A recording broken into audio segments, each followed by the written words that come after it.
Channel और सबसे पहले नए वीडियोस देखने के लिए क्लिक करें नोटिफिकेशन बेल पर।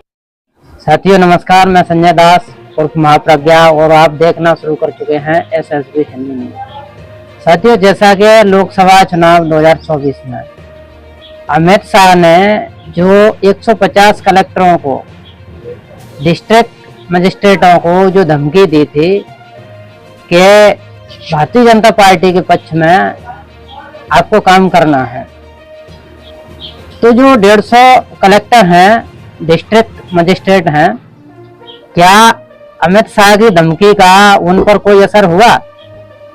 अगर उनका असर हुआ है तो साथियों 240 सीट नहीं भाजपा की 240 में से 150 कम करते हैं तो 90 के आसपास ही सीटें आने वाली हैं। यानी कि 90 सीटों पर ही इस भारतीय नागरिकों का जो जन समूह है भारतीय जनता पार्टी को पसंद करता है। तो साथियों, जहां तक 400 पार के आंकड़े की बात है तो 400 पार का आंकड़ा भी इस प्रकार से दिया होगा कि 240 या 250 के आसपास हमारी सीटें आ रही हैं। यह अनुमान अमित शाह और नरेंद्र मोदी को भी था। और 150 कलेक्टरों को अपन रिश्वत देके, धमकी देके या तानाशाही निरंकुशता पूर्वक उन पर दबाव बना करके हम 150 सीट और ले आएंगे तो इस प्रकार से हमारा 400 का आंकड़ा पूरा हो जाएगा। तो अब ये तो कह नहीं सकते कि जो 150 कलेक्टरों को जो धमकी दी गई थी उन 150 कलेक्टरों ने भारतीय जनता पार्टी के पक्ष में काम किया या नहीं किया।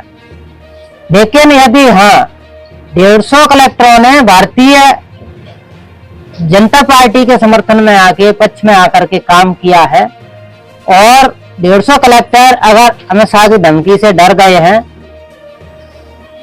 तो निश्चित है कि उनकी 100 सीट आती थी। और यदि 150 जो कलेक्टर हैं वह धमकी से नहीं डरे हैं और उन्होंने निष्पक्ष कार्य किया है तो साथियों मान लीजिए कि 400 पार का आंकड़ा भी भारतीय जनता पार्टी से दूर रहा है तो हम 150 कलेक्टरों की ईमानदारी की वजह से ही रहा है। तो साथियों 400 पार का आंकड़ा भारतीय जनता पार्टी कर सकती थी, लेकिन जो कलेक्टर हैं उनकी ईमानदारी की बदौलत ही 240 सीटें भाजपा को मिली हैं। इसी के साथ साथियों मैं आपसे अपील करता हूं कि आप हमारे चैनल पर नए हैं तो हमारे चैनल को सब्सक्राइब करें, लाइक करें, कमेंट करें और सभी दोस्तों में शेयर करें। साथियों चैनल को सब्सक्राइब करने के बाद में ऑल नोटिफिकेशन दबाना ना भूलें ताकि आपको हमारे सभी वीडियोज़ की नोटिफिकेशन मिल सके। धन्यवाद साथियों।